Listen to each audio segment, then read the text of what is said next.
उत्तर प्रदेश में मूसळधार वरसादથી अनेक વિસ્તારોમાં જળબંબાકાર। પ્રયાગરાજથી વારાણસી સુધી રૌદ્ર સ્વરૂપમાં ગંગા નદી જળસ્તરમાં વધારો થતા અનેક ઘાટ ડૂબ્યા।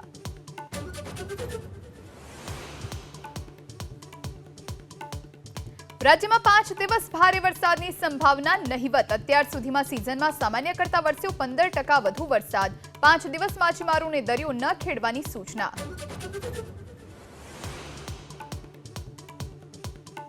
સુરતની લાજપોર જેલના કેદીનું મોત। જેલમાં તબિયત લથડતા ખસેડાયો હતો હોસ્પિટલ। પરિવારે પોલીસ પર આરોપ લગાવી ફોરેન્સિક પોસ્ટમોર્ટમની કરી માંગ।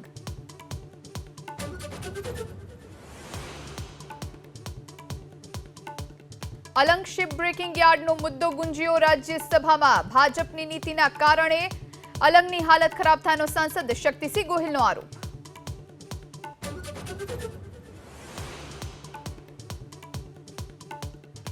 वकफ संशोधन बिल लोकसभा में रजू। किरण रिजिजू बोलिया, बिल थी कोईनो हक नहीं छीनवाय। तो कांग्रेस, सपा और उद्धव जूथ शिवसेनाए कर्यो विरोध।